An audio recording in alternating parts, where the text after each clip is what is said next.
Welcome, everybody, to episode number 38 of the Still City Insider podcast. I am one of your hosts, Jeremy Hritz, alongside the Jim Wexell. Jim, how you doing this fabulous Thursday? I'm doing great. I was just at practice today. It was at practice yesterday, so I'm having a great week. Awesome. Hope the Steelers are too. There we go. Well, the Steelers are coming off just a nasty loss to the Cleveland Browns last week, but we're looking ahead to the Jets contest this weekend, and what really is a must-win game when you look at their approaching schedule. And Jim, you had an opportunity to listen to the coordinators speak today, see practice. The offense has been abysmal. The defense has struggled. What can you share with us from the coordinators? Well, I spent the entire Matt. I keep wanting to call him Larry Canada. Is there a Larry Canada? Okay. I don't think Matt so. That's fine. Larry, Matt, similar. No. He's all right. Our film reviewer isn't so sure that he's the problem. He says things are open. They're not executing. Now, once they execute, he can see whether the play calling is horrible or not. Once they execute. So neither side, the execution or the coordinator, is really either at fault or really responsible when things go well. I think it's still wait and see, but our film reviewer, Coach Davis, he says, things are open, and that's what Matt Trubisky. Matt Trubisky. How old am I? I mean, come on. Am I as old as Biden? I mean, come on. All right. So it's Mitch Trubisky. It's Matt Canada, and who was the other name? Kevin Dotson, not Kevin Dyson, the old receiver for the Titans. All right. Get the name straight, Jim. Anyway, so we talked to Canada, and he's he knows that everybody blames the offensive coordinator for everything. Mm-hmm. So it was a good little session today. It was funny. He had one little moment where, and I tell you, I'm in the background. I saw this guy. He was asking the question with his cell camera, Jeff Hathorn. And I know I was like right in line for this. And what was the question? Can you tell us where the offense is making their mistakes? Because he said just a few mistakes here and there that we got to clean up. Where exactly? Can you tell us what are the mistakes? And Canada goes, no. He turned to listen to Brooke Pryor's question, and he realized that was on a cell phone camera, And so he goes back, look, I apologize. I didn't mean to be rude, but I can't tell you where the mistakes are. We're trying to fix them for the next game. I can't tell the other team, right? Right. So anyway, look for me in the background smirking. So Jim, looking at that, if we look at the offense and wait, one more thing about Canada. I'm sorry. He talked about what I thought was the key play of the game. I think it was a 35-yard reception, a shovel pass to Jaylen Warren down to the Cleveland 15 early in the second half with a 1-point lead. Mm-hmm. I mean, that could have turned the game around, and it was called for ineligible blockers downfield. And there were 2, maybe even 3 blockers downfield. But Canada said he wouldn't change a thing about that play. The execution was perfect. Mm-hmm. And I said, so the officiating was not perfect. And he goes, I didn't say that. I'm just saying I wouldn't change a thing. I can't say anything else. So he's trying not to get fined. But apparently the officiating cost them a key play, a critical play. And who knows what could have happened with that play? Because every game seems to be decided by 1 or 2 plays, right? Yeah, I mean, that was a huge play there by Warren, who has really done a nice job in that number 2 role. He's got to hold on to the football a little bit. But going back to the question I had earlier there, outside of penalties, when you talk about the execution of this offense, and when you look at the quarterback, is it a matter of Mitch Trubisky and his limitations that he just, and if you go back to his time with the Bears, he really couldn't push the ball down the field. Is that what's hindering this offense, or what is it from your angle or from what you're seeing that's really not making things click? I don't know if it's his arm limitation. He has a strong arm. I like watching Mitch's deep balls better, and I think Kenny has a stronger arm on the outs, on the deep outs and things like that. But I think Mitch's arm is strong enough. He's missing open receivers, both with his passes and with his eyes. So, I mean, he says he's going to get it together and it's a matter of time. And I understand their patience is warranted. So it's a little bit of both. And we're unsure about the play calling. You have to get the running game going. Yeah. And then we could see better. Right. And to that end, I think the offensive line is getting better. Yeah. Yeah. I know that they were graded highly by Pro Football Focus, which I know a lot of people don't buy into those grades. But looking at Trubisky, if he doesn't have a strong running game, he's a game manager. He needs that in order to play his brand of football, winning type football. If they don't get that running game going, it's going to set them back. We've seen when that's happened. And this weekend, the Jets have a decent rushing defense. All three of those quarterbacks, it's not just Trubisky. They all need a running game. I mean, there isn't a Hall of Fame quarterback there. Right. Not to demean Pickett's potential, but they need a running game. Yeah. And I think to that end, it's coming along. I guess Najee looked better last game. He did. I don't know if it's been his injury, his foot injury, or if he's gained too much weight or what it is, but he did look better. So we need more. Right. And Warren needs to hold on to the ball. I asked him, I said, they have you carrying the ball around campus this week? Because that's what he did at St. Vincent College. He said, no, they just said, hold on to it or you're out. That's a motive. So, yeah. Jeez. So talking about the quarterback, the question that everybody wants to hear us discuss, Trubisky's had 3 games so far.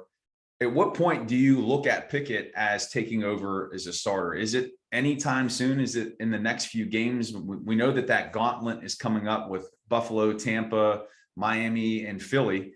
Or do you just ride this out with Trubisky? How do you see this playing out?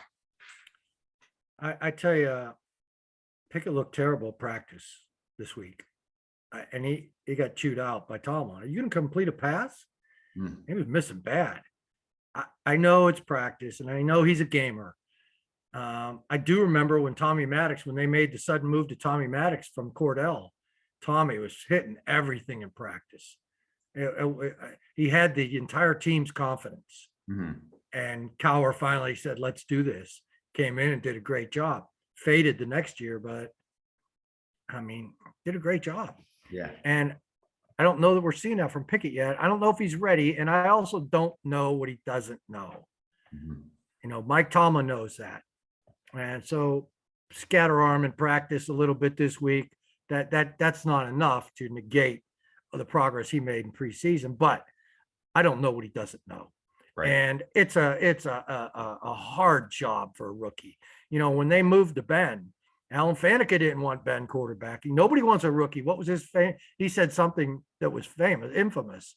And Ben became a great quarterback, had a great rookie year, but they really dumbed down the offense. And Ken Wisenhunt, they did it for 2 years. And Max Starks told me the other day on the radio, they were calling the sight adjustments. They were calling out the blitzes to him from the line. So it takes a group effort for a rookie quarterback. It's not easy. So it will take a lot because once you make the move, you're not going to go back if you see, oh, he's not ready. Yeah.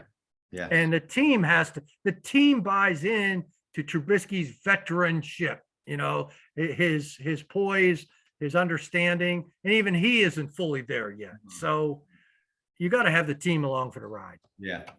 Well, Jim, I'll say this, and I've been known to call my shots here on the program, whether or not they're accurate or not. But I have the Tampa Bay game circled on my calendar that if it's more of the same from Trubisky these next 2 weeks, I'm not saying that's the best game for him to start against the Hall of Fame quarterback, maybe the GOAT and Tom Brady. But I could see that as potentially being a spot where he comes in. I've said 5 or 6 games. If he's not getting it done, this team needs a catalyst. And your point of he doesn't know what he doesn't know. I don't know what he doesn't know. Right? I don't know what he doesn't know. But who knows? Maybe when he does get in there, he's a gamer. But if it's more the same for Mitch, I think you have to really entertain the idea. Well, good luck getting all frustrated about that because it won't happen. It just won't. Fans are. I saw today some radio guy quoted Mike Florio as having inside sources that say if Pickett doesn't come in during this game, he'll start the next game if Trubisky continues. That isn't going to happen. It's just not going to happen. Sources inside the building. I don't know if he's talking about the janitor.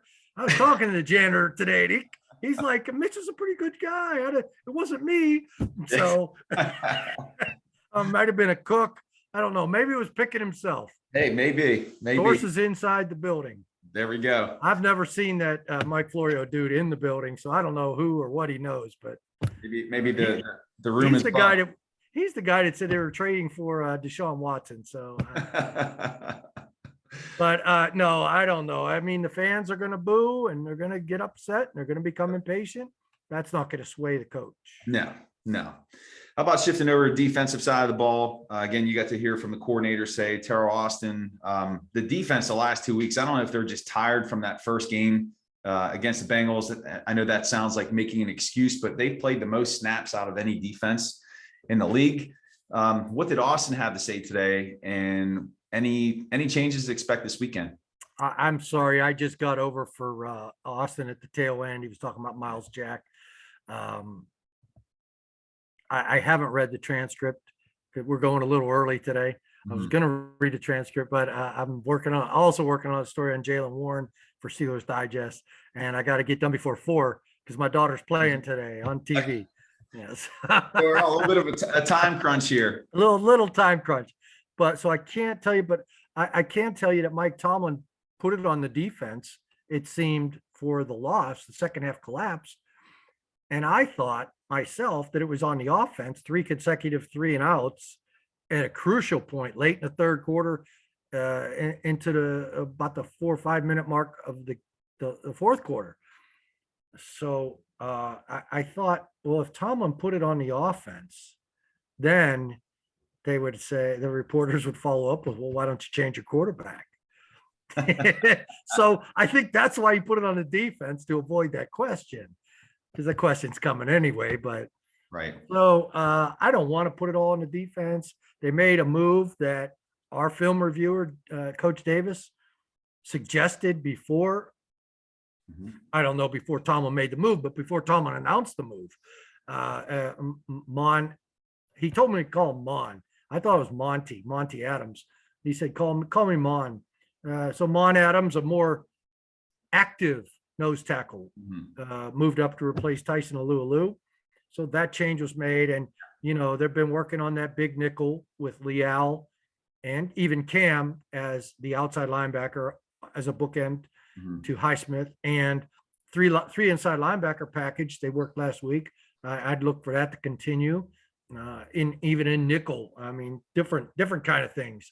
I think they're looking at all kind of ways to stop the run with bigger personnel, but not just bigger personnel, hybrids and things like that. They're mixing it up. They've got 3 good defensive minds working on this. So while they may need defensive line addressed in the draft next year, I believe they're going to fix this. They have come down from 5.0 to, is it 4.2 now? I think per run.